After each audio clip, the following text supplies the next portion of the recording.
It's seen unprecedented benefit fraud. Individuals were allowed to come into this country and set up fake companies and fake nonprofits and divert billions of dollars away from American citizens and those vulnerable citizens who truly needed the services from those programs. This city has burned before, and your mayor and your governor let it happen. President Trump is not going to let that happen. He and our federal law enforcement officers are here to bring peace and to bring public safety and to ensure that criminal activity is stopped and that people who perpetuate it will face consequences. Since we have been here in recent weeks, we have arrested over 1,500 criminals off of the streets. Our law enforcement has arrested murderers, known and suspected terrorists, child pedophiles, and other brutal criminals that were protected here in this city. We should all work together to protect our citizens. We should all protect the men and the women and the families who live here in Minneapolis, who live in Minnesota, and live throughout this entire country. I want to thank you for being here, and I want to thank you for focusing on the important work that our federal officers do and make sure that we're focused on the priorities of this country, and that's making sure that we're keeping people safe. With that, I'll take any questions that you may have. Secretary Noem, Mayor Frey called the claims of self-defense BS. How do you respond to that? I say that he doesn't know what he's talking about. It's very clear that this individual was harassing and impeding law enforcement operations. Our officer followed his training, did exactly what he's been taught to do in that situation, and took actions to defend himself and defend his fellow law enforcement officers. Secretary, can you expand too on the agent's injuries? The president said that he's lucky to be alive. The officer was hit by the vehicle.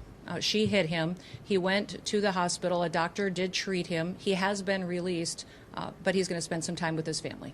Can you clarify whether he was hit before or after the gunshot was fired? I can't, but the FBI will continue the investigation and release more facts when it's appropriate. Secretary Noem, has the agent been relieved of his duty, or can you give us any other insight? No, we're following the standard protocol procedures we do in situations like this. When there's an officer-involved shooting, we make sure that we get the facts and that we are getting the statements from everybody involved and make sure that investigators are handling the decisions. Secretary Noem, have ICE operations paused because of what happened today? No, we're still out on the streets doing our work to get dangerous criminals off of the streets of Minneapolis. Can you give us any insight into your conversation with the governor? You know, Tim and I have known each other for years. We served in Congress together. We both ran for governor the same year and have served as governor at the same times.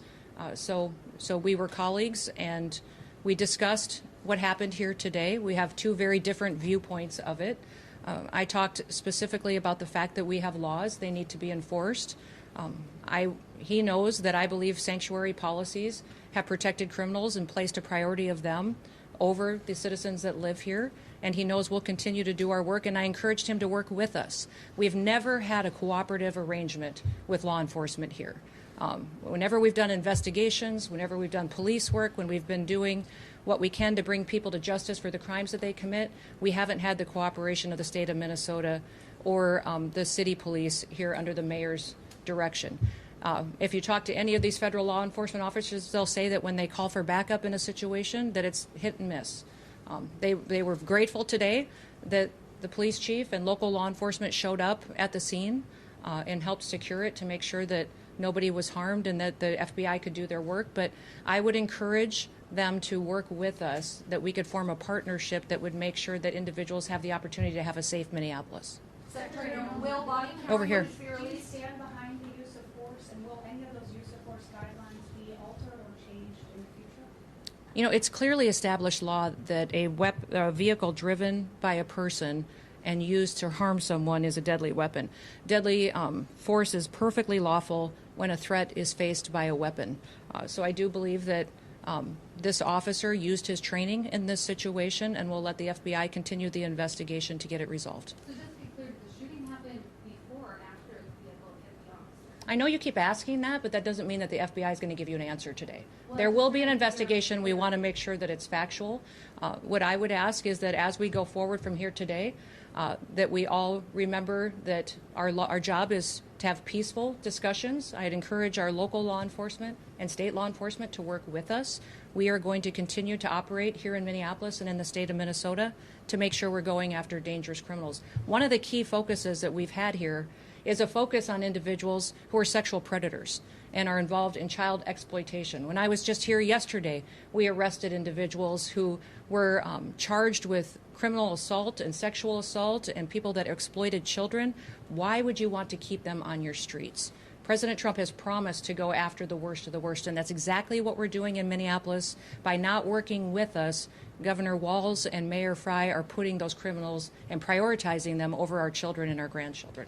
Governor Wolf said that he is not giving them any heads up when there is going to And that's simply not true. He said that to me on the phone, too, so I'll get him the documentation that he needs so that he knows that we would love to coordinate with him.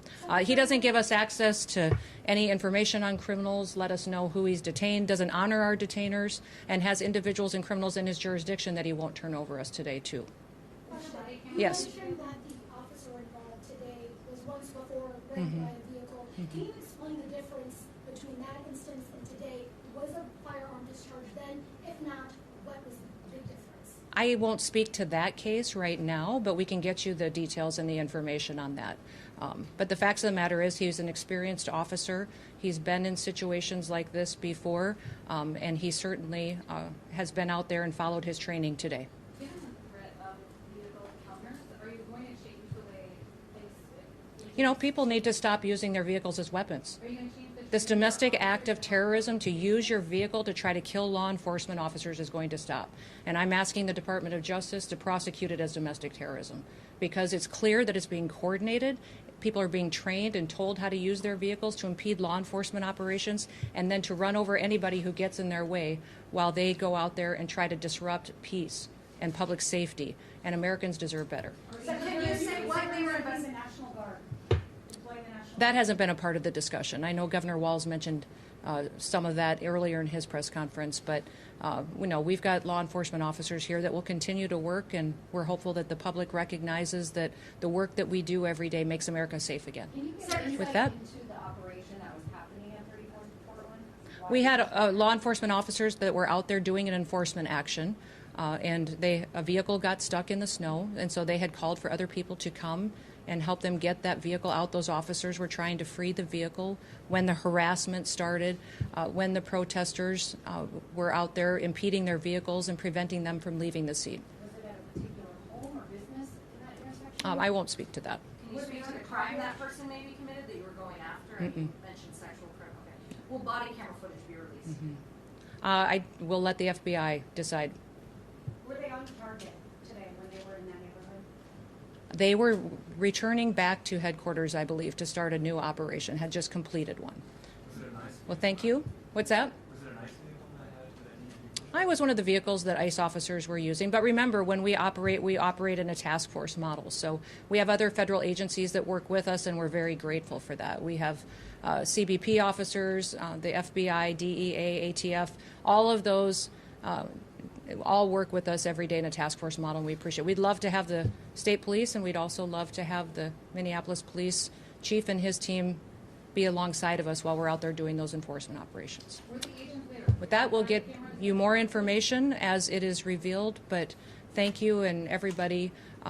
Let's work together to make sure that we can continue to help the city be safer, get more criminals off the streets, and ensure that our public has the opportunity to pursue the American dream in a city they can be proud of. Thank you.